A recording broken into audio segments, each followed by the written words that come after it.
Os mercados da Ásia e da Europa começaram a semana em forte baixa, perdas de 3% na Bolsa de Tóquio e de 4% nas de Frankfurt e Paris. E uma reação ao que acontece na Grécia, que determinou o fechamento dos bancos na véspera do fim do prazo para o pagamento da dívida com o FMI.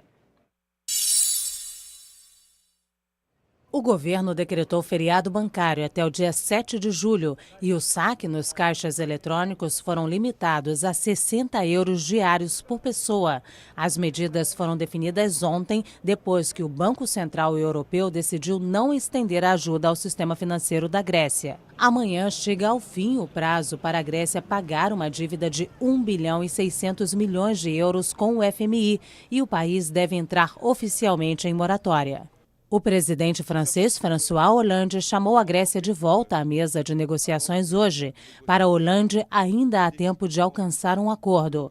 No sábado, o primeiro-ministro grego Alexis Tsipras disse ter fechado as portas para as discussões depois de considerar inadequada a proposta dos credores. Tsipras também surpreendeu ao convocar um referendo para o próximo domingo. Ele quer submeter a população às medidas de austeridade exigidas pela União Europeia em troca de ajuda. A Europa teme que, se não pagar a dívida ao FMI, a Grécia não consiga também pagar os 6 bilhões e 700 milhões de euros que deve ao Banco Central Europeu.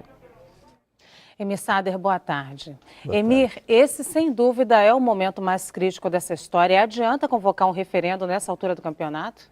Adianta, porque a rejeição da proposta da Grécia por parte da Troika significa mais sacrifícios ainda, que o governo do Syriza considera que ele não tem mandato para isso, não tem condições de aceitar essa proposta, porque seria mais sacrifícios ainda e nenhum dinheiro que possibilitar essa retomada do crescimento.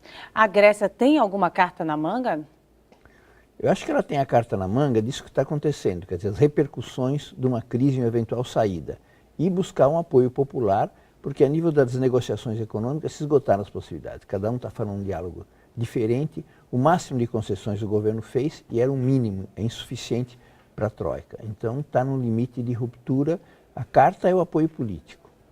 Agora os países da União Europeia também estão preocupados. Nós vimos agora o presidente François Hollande da França dizendo que ainda dá tempo para um acordo. O que eles têm a perder? Pois é, tem isso, a instabilidade geral, nunca ninguém saiu do euro. E além do mais pode gerar um clima geral de rejeição do euro que já existe. Nas eleições, em geral, quem apoia o euro é derrotado.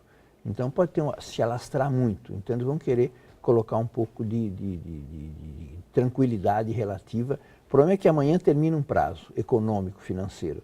E a convocação do plebiscito é para o dia 5, quer dizer, já significaria estourar o prazo. Agora, qual seria a escolha ideal do ponto de vista grego nesse momento, Emir?